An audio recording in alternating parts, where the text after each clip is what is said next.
दोस्तों, अगर आप स्पाइस मनी के रिटेलर हो तो स्पाइस मनी के अंदर यूपीआई कैश विड्रॉल करने का एक नया ऑप्शन लॉन्च किया गया है।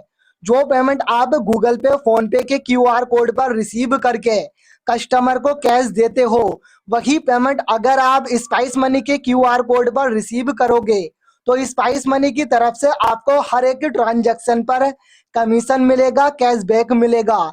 जबकि गूगल पे में कोई भी हमें कमीशन नहीं मिलता है।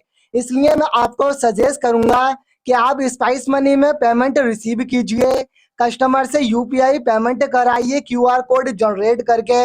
आप कस्टमर से भी पेमेंट का चार्ज ले सकते हो, साथ ही आपको स्पाइस मनी की तरफ से भी कमीशन मिलेगा, जिससे आपको ज्यादा कमाई होगी। तो स्पाइस मनी में यूपीआई क्यूआर कोड के जरिए पेमेंट कैसे लिया जाता है और कितने ट्रांजैक्शन पर कितने रुपए का कमीशन हमें मिलता है, ये सारी जानकारी इस वीडियो में समझाने वाला हूँ। तो चलिए शुरू करते हैं। स्पाइस मनी पर यूपीआई क्यूआर कोड पर पेमेंट लेने के लिए सबसे पहले स्पाइस मनी ऐप को मोबाइल में ओपन कर लोगे। यहाँ होम स्क्रीन पर ही देखोगे तो आपको यूपीआई कैश पॉइंट करके एक नया ऑप्शन देखने को मिलेगा। इस यूपीआई कैश पॉइंट पर क्लिक करना है। इसका बहुत ही सिंपल सा इंटरफेस है। अब बस आप यहाँ पर अमाउंट टाइप करोगे, जितना रुपए भी कस्टमर पे करना चाहता है। इसमें आप कम से कम 200 रुपये और ज्यादा से ज्यादा 5,000 रुपये का ट्रांजैक्शन एक बार में करा सकते हो। इसमें आप 250, 280, 260, 350 इस तरह का पेमेंट रिसीव नहीं कर सकते। आपको 100 की रेंज में पेमेंट लेना होगा, जैसे कि 200, 300, 400, 500, 600, यानी कि 100 की रेंज में आपको ये पेमेंट रिसीव करना होगा। अब जितना भी आपको पेमेंट रिसीव करना है, सबसे पहले आपको यहाँ पर वो अमाउंट एंटर करना होगा।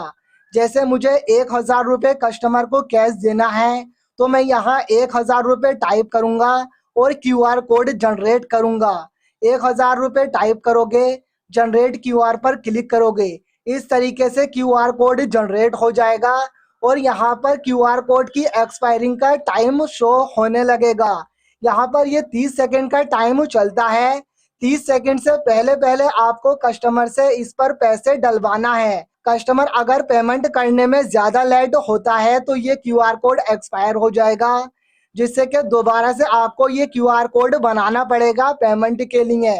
तो आप जैसे कि देख सकते हो कि ये क्यूआर कोड एक्सपायर हो चुका है। अब मैं नीचे रीजनरेट क्यूआर पर क्लिक करूंगा तो ये दोबारा से जनरेट हो चुका है। मुझे अमाउंट डालने की जरूरत भी नहीं पड़ी। अब बस सिंपल सा कस्टमर इस क्यूआर कोड को स्कैन करेगा।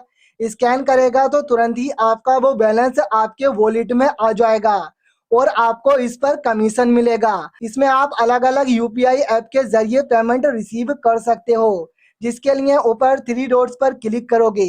यहाँ सबसे पहले हिस्ट्री मिलती है। जितना भी पेमेंट आप रिसीव करते हो उस पर जितना रुपए का भी कमीशन मिलता है, वो सभी हिस्ट्री यहाँ पर देखने को मिलती है। दूसरा ऑप्शन यहाँ पर दिया गया है कमीशन का। आपको कितने रुपए पे कितने रुपए का कमीशन स्पाइस मनी की तरफ से दिया जाएगा, यहाँ पर उसकी लिस्ट चार्ट शो होगा। जैसे कि 200 रुपये से लेकर 299 तक 0.5 पैसे का कमीशन मिलेगा। यहीं अगर 1,000 से 1,499 रुपये तक 2 रुपये का कमीशन है। 2,000 से 2,400 रुपये तक का 4.5 रुपये का कमीशन है। यहीं 5,000 रुपये का आप पेमेंट करते हो तो इस पर आपको 8 रुपये का कमीशन मिलता है।